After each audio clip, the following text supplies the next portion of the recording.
Hi everyone, this is Eagle News. I am EJ Gonzalez in Washington. It's the second Saturday of the month, June 11, 2022, here in the nation's capital. Our coverage begins now. We are warned of an increase in violence against a range of possible targets in the coming months following a series of shootings across the country. Jeff Sanidad reports. The United States Department of Homeland Security, or DHS, issues a National Terrorism Advisory System, or NTAS, bulletin about the continued heightened threat environment across the country. This is the 6th NTAS bulletin issued by the DHS since January last year. DHS Secretary Alejandro N. Mayorkas says as recent acts of violence in communities across the country have so tragically demonstrated, the nation remains in a heightened threat environment and should expect that environment will become more dynamic in the coming months. DHS expects several high-profile events could be exploited to justify acts of violence against a range of possible targets. In a release, DHS says these targets could include public gatherings, faith-based institutions, schools, racial, ethnic and religious minorities, government facilities and personnel, U.S. critical infrastructure, the media, and perceived ideological opponents. Threat actors have recently mobilized to violence due to factors such as personal grievances, reactions to current events, and adherence to violent extremist ideologies.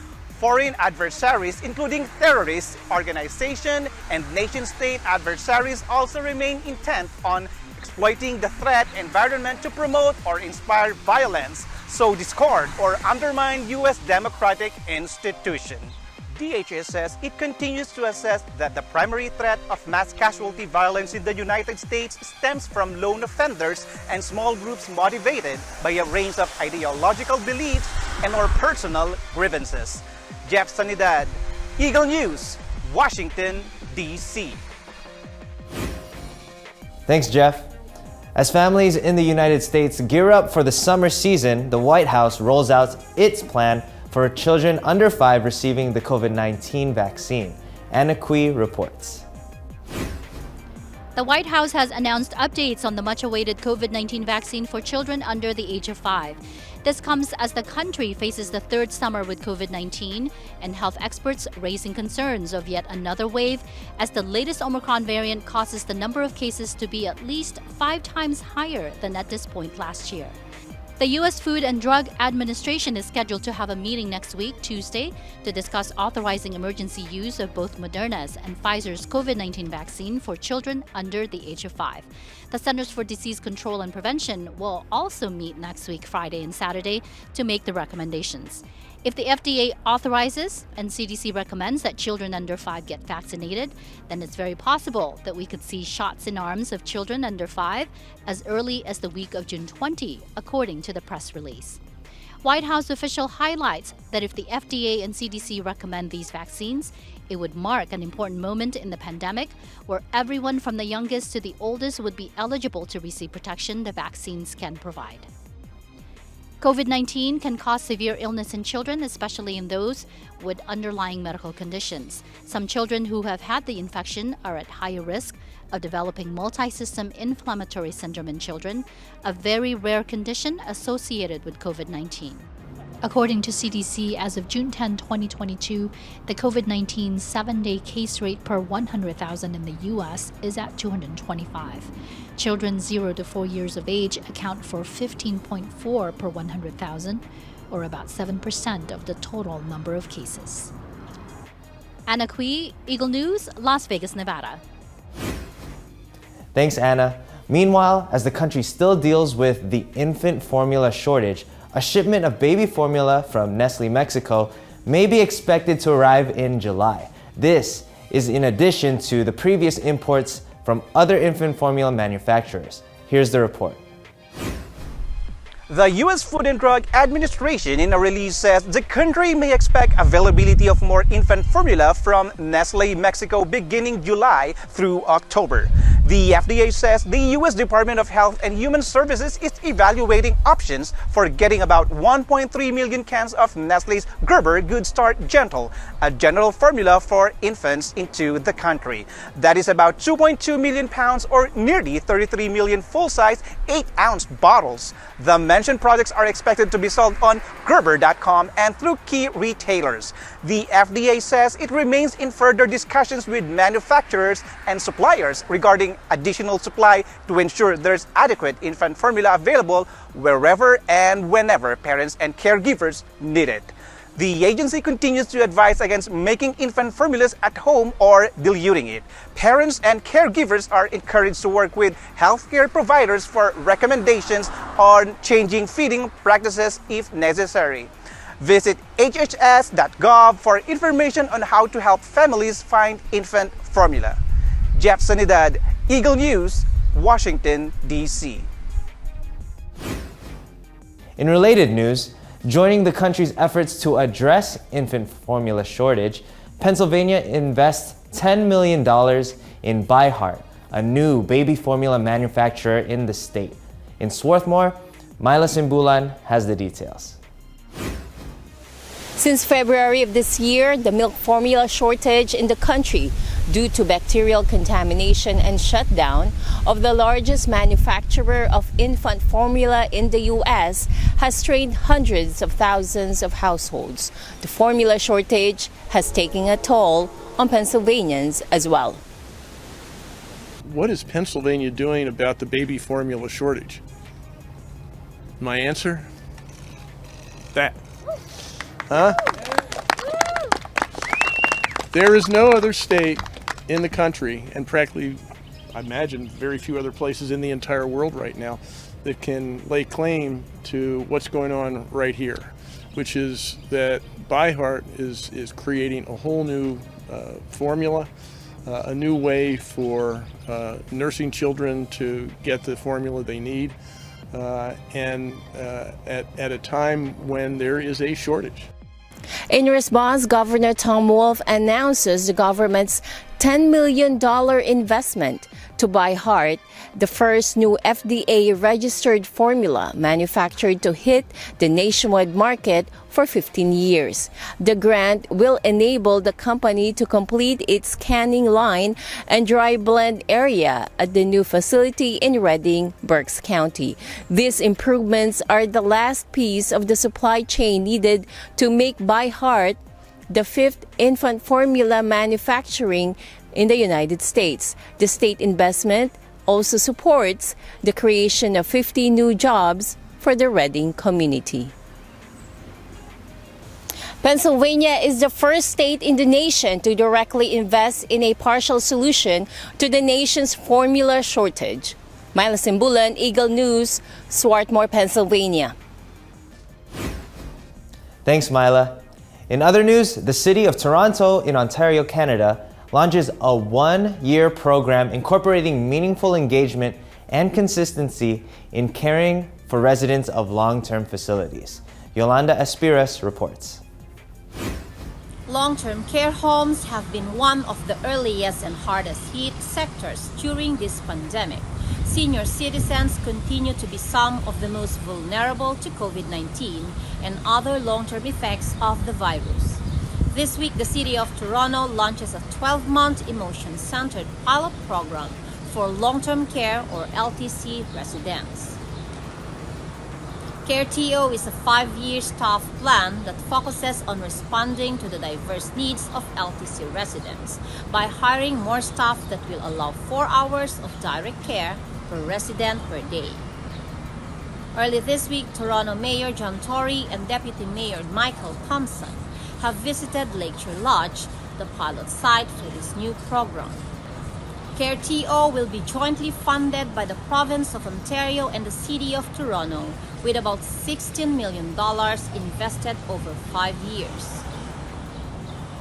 The Careto approach does away with traditional task-oriented mode of living and focuses instead of meaningful engagement and consistency for LTC residents.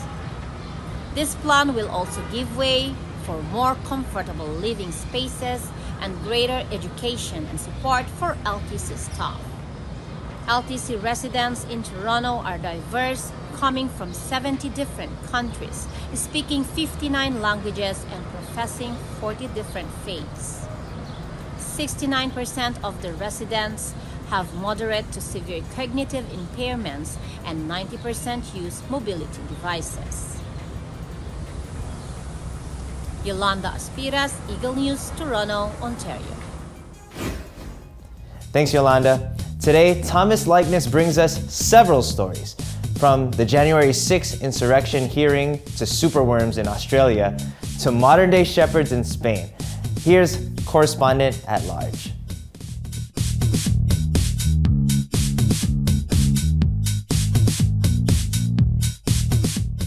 And now news and commentary from around the globe. The long-awaited public hearings into the January 6, 2021 insurrection in the U.S. Capitol have begun.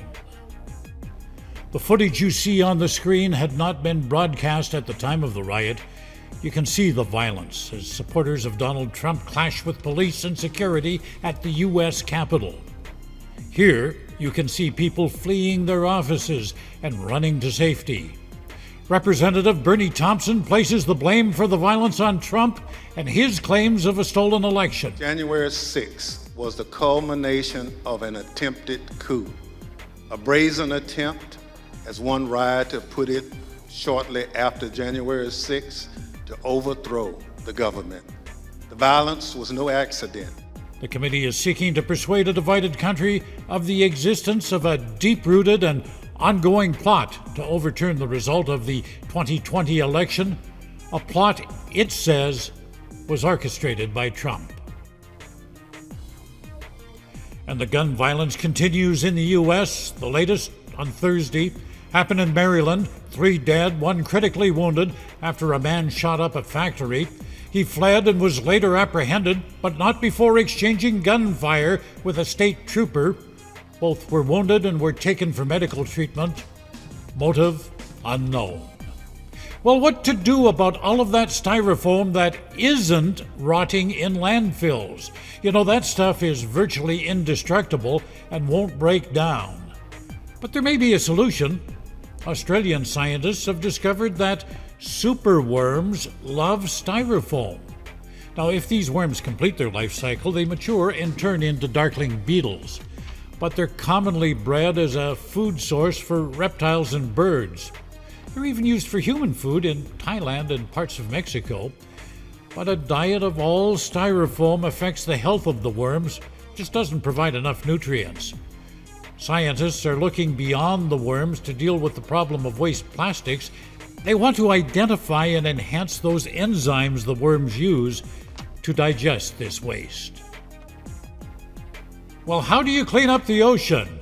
I guess one way would be to vacuum it. This contraption was built by a Taiwanese environmental group. It's called the Azure Fighter. It's a 3rd-generation ocean vacuum cleaner, and it's scheduled to be used at 3 fishing harbors. Now, it can pick up to 1,000 kilometers of trash per day. In Taiwan, most of the ocean rubbish comes from the fishing industry. Things like fishing nets, lines, hard plastic, and styrofoam floating devices, whatever they throw overboard. The idea is to keep the trash from leaving the harbor and floating further out into the ocean. Well, are you looking to pursue further education?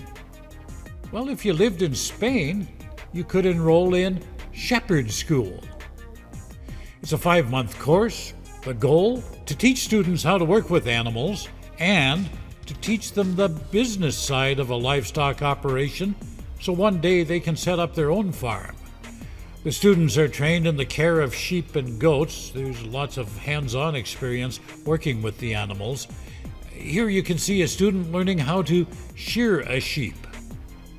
For young people in Spain, the education at this school is free. The object is to try to keep people on the farm and stem the exodus of many to the cities. Well, I'll be back in 7 days, and in the meantime, I wish you all peace, joy, and happiness in the ensuing week. Thomas I. Likeness, correspondent at large, Eagle News. Thanks, Thomas. The United States and its partner organizations announced new commitments in advancing the economic power of women in Latin America. Arlene Ocampo has the details.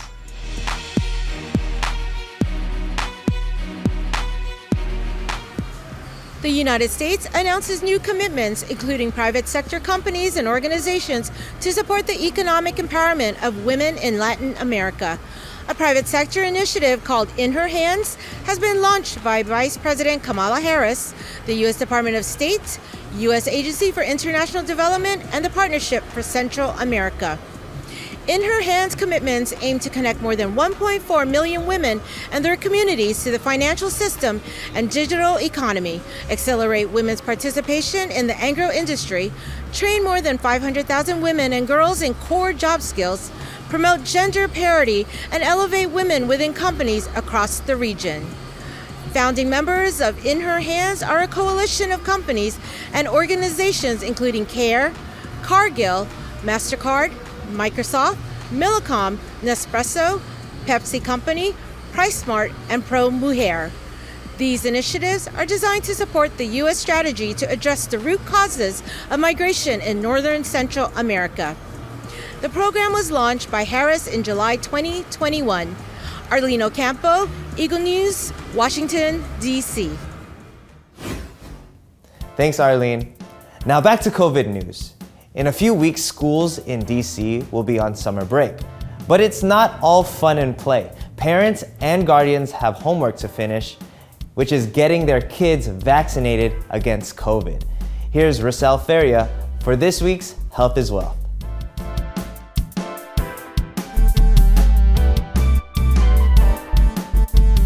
The Mayor's Office of the District of Columbia and DC Health announced expanded efforts to encourage families to vaccinate their children ahead of the upcoming school year 2022 to 2023. To help families comply with the required vaccinations for students to attend school, the district will offer expanded immunization access, conduct extensive outreach to families, and provide resources for schools and healthcare providers. Mayor Bowser says families need to get back into that cycle of immunizing children. She says now is the time to plan appointments in getting kids vaccinated before school starts. The best place for DC families to access immunizations is at their primary medical provider as part of their comprehensive well child care. If a family does not have a healthcare provider for their child, they can select one from a list of pediatric clinic locations located in every ward. DC Health will expand access to vaccination services. These include school-based health centers. Families with students ages 4 and older will be able to visit any school-based healthcare center regardless of where the student is enrolled for a vaccination-only appointment. District mobile medical units. DC Health will place mobile units at schools, recreation centers, COVID centers, and other community locations in all 8 wards starting in August. And Vaccine Exchange. Schools can use the Vaccine Exchange to request and coordinate on-site vaccination clinics with healthcare providers. District law requires students in all DC schools, including private, parochial, and independent schools, to be fully compliant with required vaccinations to attend schools. Schools verify immunization certification for all students as part of enrollment and attendance. A school shall not permit a student to attend for more than 20 school days while the school does not have certification of immunization for that student. To learn more, visit dc.gov/immunization. Rosel Feria, Eagle News, Washington, D.C. Thanks, Rosel. Meanwhile, in the country's drive to help advance cancer detection, prevention, and control, $2.5 million in funding have been awarded to national cancer organizations. Elise Danielle reports. 3 national programs to prevent and control cancer have received funding from the Centers for Disease Control and Prevention, or CDC. The health agency announces its first year funding awards of $215 million in a 5-year, $1.1 billion investment. 86 unique recipients from state, local, tribal, and territorial public health organizations and academic institutions have received funding. According to the CDC, all states, the District of Columbia, 18 tribal organizations, 5 U.S. territories, and 3 freely associated states have been represented. Funded programs would demonstrate how proven strategies advance health equity and build capacity in cancer prevention and control. Health and Human Services Secretary Xavier Becerra says cancer is known as a disease that we often diagnose too late, but thankfully there are a few ways to prevent it and tackle stark inequities across races, regions, and resources. The funds go to 3 national cancer programs, namely the National Breast and Cervical Cancer Early Detection Program, the National Comprehensive Cancer Control Program, and the National Program of Cancer Registries. Elise Danielle, Health is Wealth, Eagle News. Thanks, Elise. In other news, the Australian government is fighting a winter flu outbreak by offering free immunization. More on that story from correspondent Lori Kate Solomon on this week's Oceania at a Glance.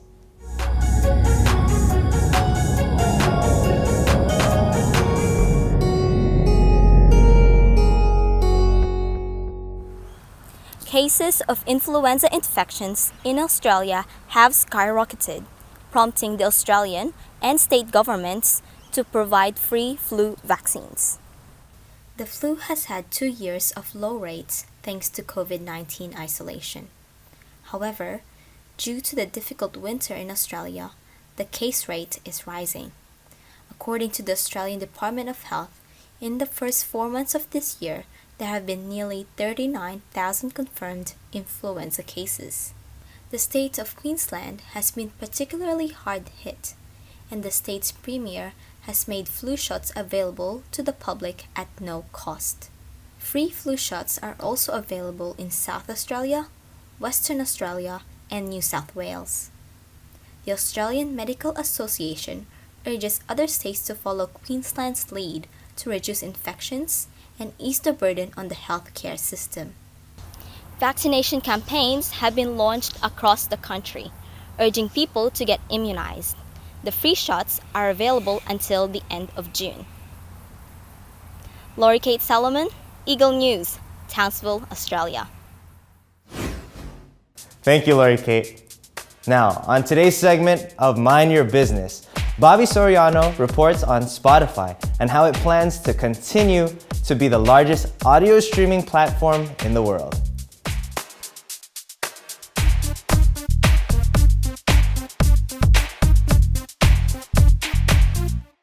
Audio streaming platform Spotify has announced that it is aiming to have 1 billion users by 2030, as well as an annual revenue of $100 billion in a decade. Currently, the platform has 422 million users as of the end of Q1 2022, making it by far the world's most frequented platform dedicated to audio streaming. Co-founder and CEO Daniel Ek, speaking at an Investor Day event here in New York, said the ambitious goal could be achieved in part through an expansion of Spotify's portfolio of podcasts and audiobooks, while making the platform a one-stop shop for content creators. The Sweden-based New York-listed company reported $10.9 billion in revenue for 2021, meaning it would need a nearly tenfold increase to hit the mark set out by its CEO. In recent quarters, the online audio platform, now present in 183 countries and territories, has fluctuated between a modestly positive and slightly negative operating margin. Spotify in the past has invested more than $1 billion in acquiring notable podcasters, as well as building a fully integrated podcast platform, from production to advertising management, to make it the world leader in the sector. Its investment strategy has paid off, with the platform now having exclusive rights to the largest podcast in the world, The Joe Rogan Experience. Although host Joe Rogan has been in the news recently regarding inflammatory racial remarks and controversial opinions, Mr. Rogan continues to command an average listener count of 11 million users per episode. Bobby Soriano, Mind Your Business, Eagle News, New York, New York. Thanks, Bobby. NASA's James Webb Space Telescope recently encountered unfriendlies. Let's find out from Philip Toledo how it managed to survive. Here's this week's Learning Curve.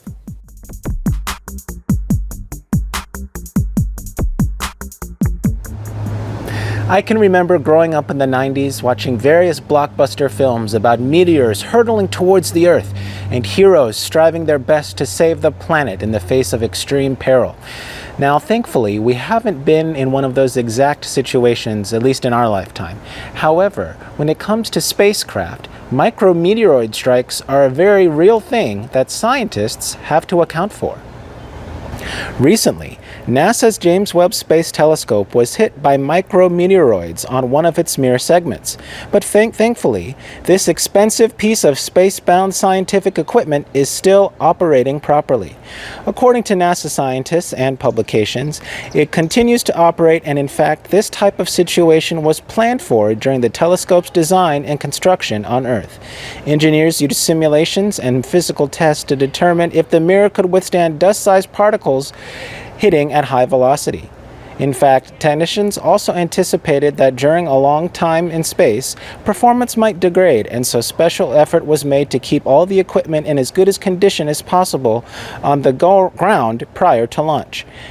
Mirror positions can be adjusted to avoid impacts of hits on measurements, and flight controllers can reposition the telescope in orbit to help protect sensitive equipment if they know a meteor shower is coming. These safety measures surely build confidence of NASA scientists as they continue to prepare the Webb telescope for full science operations and the release of its first images. For more information, visit nasa.gov, and of course, stay tuned to Learning Curve. Philip Toledo, Learning Curve, Eagle News. Thanks, Philip.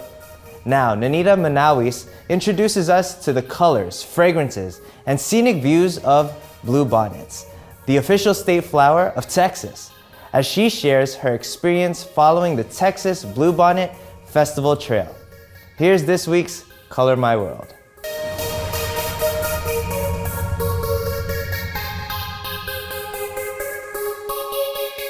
Today we're here in Ennis, Texas at the Meadow Nature Area to see the beautiful blooms of the bluebonnet, the state flower of Texas.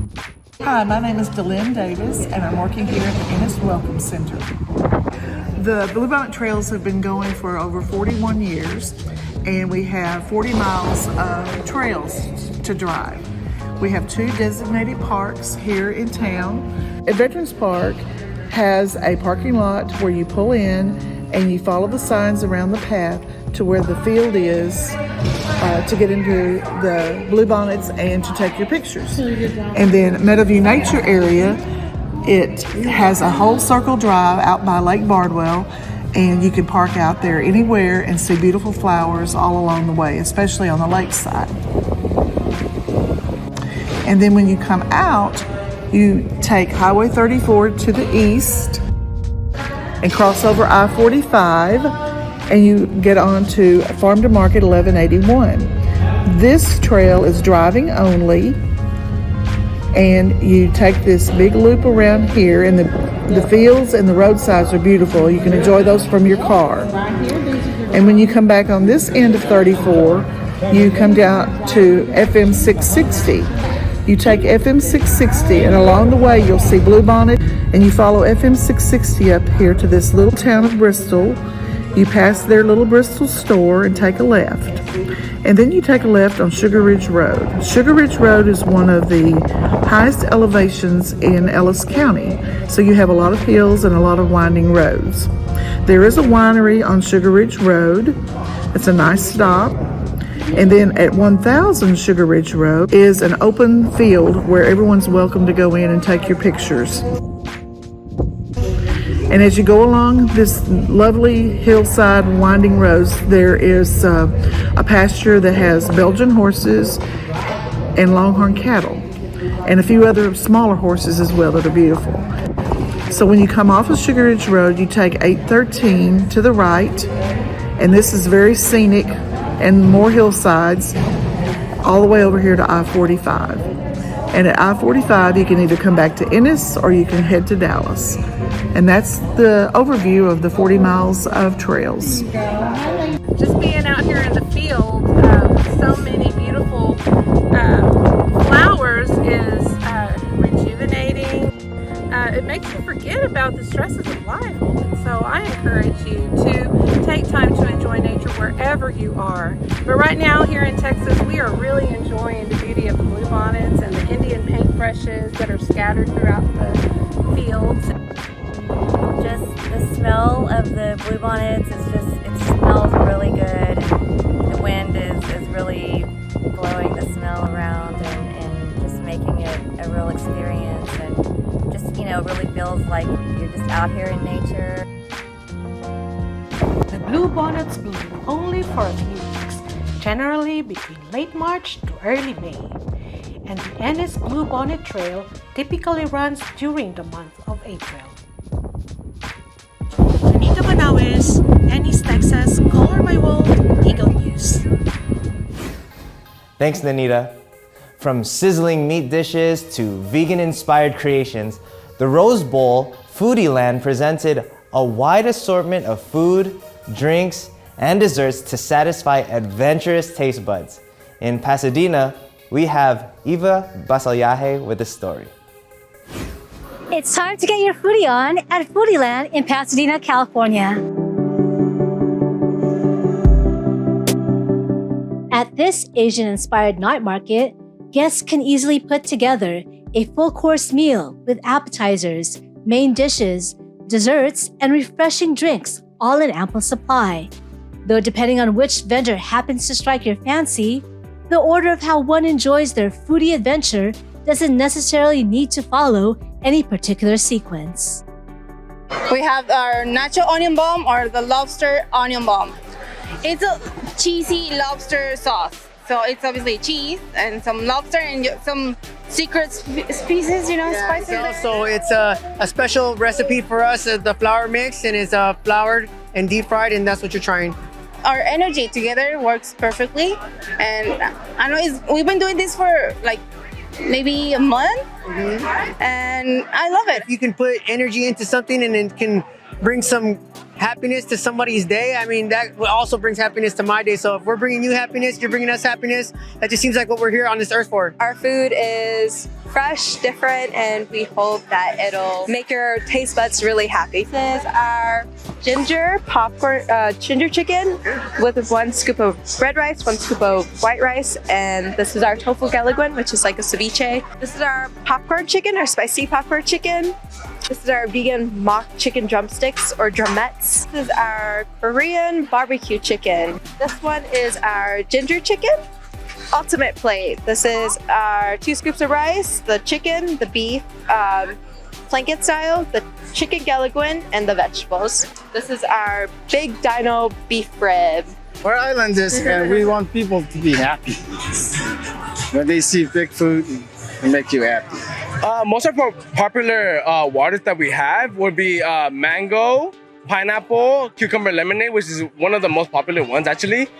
And I like to say also the strawberry milk, because 2 of them are based off dairy and then the other 2 are just agua fresca based off fruit. I mean, it's very important to be like extremely friendly with the customers that we have, especially when they don't know what to decide upon. I personally give them a different opinion from everybody else, but either way, like another opinion from another person is always helpful. What we're serving are like the cinnamon rolls. So it's a Filipino-American fusion cinnamon roll. So with childhood favorite, flavors that we enjoyed as a kid. I was born and raised in the Philippines, so I grew up eating these flavors. And then my wife is, she's a Filipino-American. She grew up here, so we kind of combined both ideas. I told her I was growing up eating yema. I was growing up eating the champurrado. So she incorporated a lot of these flavors in her baking in the cinnamon rolls. So yeah, so favorites are like the ube overload, yema, and also our champurrado and pandan also. It's still working on the consistency of the recipe, but it has become more moist, fluffy, and really soft to enjoy. So, but everyone enjoys the idea that it's a good size serving. And then the cinnamon rolls, I think everyone is very accustomed to here in the States, so they really appreciate that. And then now they're able to really appreciate the richness of the Filipino culture with the flavors that we add on top. When visiting the Foodie Land night market, attendees can expect tons of good eats, lots of friendly people, and plenty of good vibes. Eva Basalyaje, Eagle News, Pasadena, California. Thanks, Eva. Meanwhile, in Beverly Hills, award-winning international fashion designer John Ablaza unveils his latest creations before a captivated audience. Spectators immerse themselves in an evening of high fashion and fine music. Alan Basayahe reports. In Beverly Hills, California, the Power of Strings, a night of music and fashion, presents a collaboration of couture, culture, and music, celebrating the work of Nicole Santos and the creations of international designer John Ablaza. Every work I do, I make sure that it benefits a lot of people. I give opportunity to models, to photographer, anyone in the industry who want to showcase their talent. I want to give them opportunity to feature their expertise through my show. Once in a lifetime experience, of course. John is a world-class designer and his collections are infused with environment-friendly materials. So that's what makes it a big difference in this world. We need to be environment-friendly. John Ablaza's collection is stunning, and of course you feel proud of his designs because it's all like inspired by the Filipino culture. So I'm excited as a Filipino here in a foreign land, showing our culture through designs and couture. A second time to attend a fashion show. The first was LA Fashion Week. That was really exciting. So I feel like I'm becoming more and more of a model every time I attend a fashion show. I'm open to see what this is my first event, a fashion event, so I'm very interested about how everything's gonna be. I like fashion, I like design, so hopefully we'll get some interesting looks tonight. This place is iconic. There's been a lot of history here, a lot of stuff have come here, a lot of events have come here. I've been here many times before, but not for a fashion event. So this is what interests me, was coming here for something like this was awesome. I think fashion is important because it's also a story that you're telling through clothes. I feel like you can tell a lot by who a person is by what they wear. This outfit, by the way, is clean. I am a big fan of that. And that's an example right there. Oh man, fashion and music definitely go together because it's a part of it, you know, it tells a story and it really helps with the process of the storytelling. You know, you have to have images to portray a story. I'm such a huge fashion girl. I love it. I'm wearing a vintage gown. I love vintage fashion and I'm very excited to see John Ablaza's collection and Nicole Santos' collection too. So we are supporting, of course, the Filipino culture, especially during this time when we are seeing a rising incidence of anti-Asian hate crimes. And I think this is one way of raising awareness about the beauty of our culture through the beauty of our ladies, the beauty of our dresses, the beauty of the creations of Filipino designers. It empowers the beauty in all of us. So to celebrate the beauty and song and everything beautiful, that's what we want to do. We want to surround ourselves with all things beautiful. I'm expecting to see a lot of fashion that relates to the Filipino culture and also maybe some unique fashion that we might have not seen before, and it's gonna, like she said, empower us to be surrounded by people who are in the fashion industry. John Ablaza, so I was a part of his one of his fashion shows way back at the Celebrity Center in Hollywood, probably 5 years ago, and it was such a beautiful, beautiful night, and I'm so happy to be here to be able to support him again. And I heard it's like his finale show, so this is really special for John Ablaza. They have to watch out for my final bow. It's going to be a grand show. It's going to be held in the Philippines, and I'm aiming to do it at the National Museum of Natural History. Hopefully, it's going to be in September 23, 2023. As everyone knows, threads is the slang term for clothing. And at this event, we discovered that nice threads combined with the power of strings can make fashionable music together. Alan Basayahe, Eagle News, Beverly Hills, California. Thank you, Alan. In Canada, the return of the Lilac Festival draws thousands of Calgarians to enjoy art, food, and music together. Tiffany Alisasis reports. Despite warnings of a gloomy forecast, thousands of Calgarians gather in downtown on a Sunday afternoon for the return of the free one-day event, the Lilac Festival. Surprisingly, with Calgary's weather, the clouds went away and the sun shone through for this day. After a 2-year hiatus caused by the COVID-19, this 4th Street Lilac Festival is back. This annual street festival held in Calgary, Alberta, Canada, which has grown to entertain over 80,000 to 100,000 people each spring. The lilac flowers are also often blooming throughout this area. This year, the Lilac Festival has grown to be the biggest since 2019. This year, the Lilac Festival has expanded to a stretch of 17th Avenue. Each spring, this event hosts thousands of unique and pedestrian-friendly activities and booths, offering an array of musical talent, artisan vendors, local artists, and quality entertainment. There are activities made for all ages, such as a kids area, discovering a great new band, reintroducing summer patios, trendy fashion, and much more. There is never a shortage of things happening here. Hundreds of tents featuring local artisans and dozens of food trucks line up 4th Street, with 500 vendors that vary from arts and crafts to imported wares to community organizations. There is also live music around every corner, with 6 stages hosting more than 30 performances by local musicians the whole entire day. The 4th Street Festival Society works diligently to provide a positive environment for new and emerging local talents and musicians, which offers them exposure to a brand new audience. After a long 2 years, those in attendance have come to enjoy this time to start off an exciting summer. This event was a great way to celebrate and enjoy a community gathering with family and friends after a couple years of people shying away from larger events for a long time. Tiffany Alisasis, Eagle News, Calgary, Alberta. Thanks, Tiffany. Now back here in the US Capitol, EuroAsia Shorts Festival is back and now offers modified screening formats, in person and online. Let's find out more from Arlene Ocampo on this week's Embassy Files.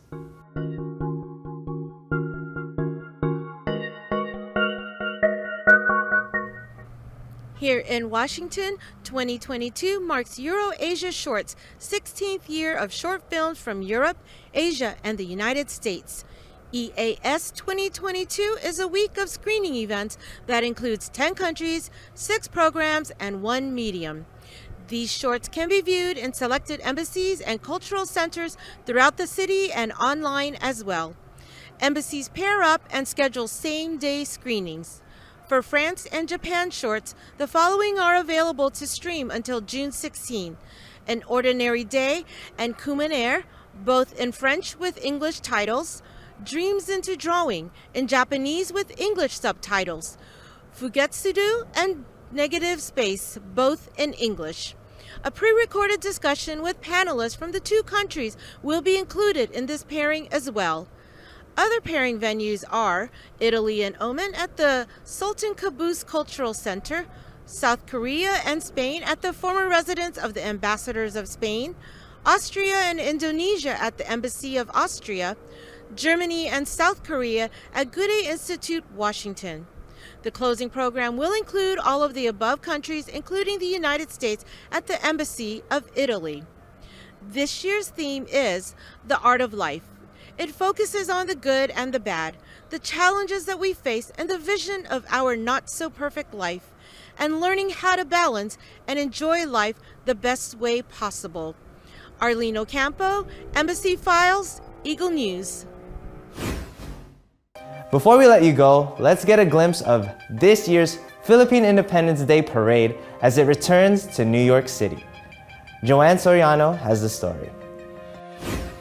Join me in New York City for the largest Independence Day Parade outside of the Philippines.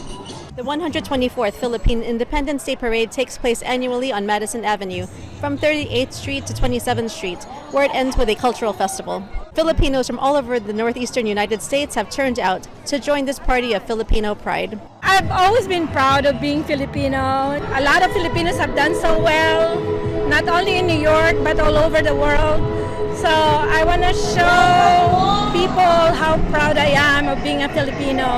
Today is very special because, as you know, this is the first time in 2 years that they've been able to hold this parade. So it gains more significance, and it shows with the turnout today, it shows the true spirit of the Filipino and how much we value and cherish today, this being, of course, our Independence Day celebration. It means a lot because I get to encourage others to, embrace Philippines and be proud. Today was very such an honor to represent young Philippine Americans, supporting and embracing our Philippine culture. I think it felt so special just seeing those kids out in the parade, just waving hi at them seeing us and being so excited.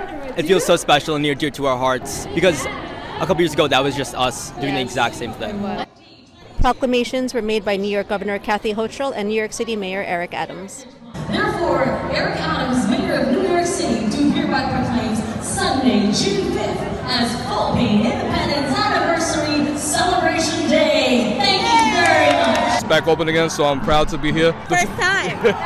Yes, my first time. I had to show her around, the food, the family, the festivities, the culture. So it's family oriented. It's beautiful culture. I'm enjoying it. Happy Philippine Independence Day from New York City. Joanne Soriano, Eagle News, New York, New York. Thank you all for joining us again. If there are stories or topics you want us to share with you, just comment below. View, like, share our other shows.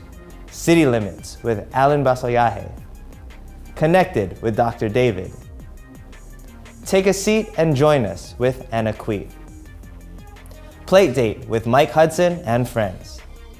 Plus, Journey, Stories of Filipinos in Canada with Kathleen Cruz.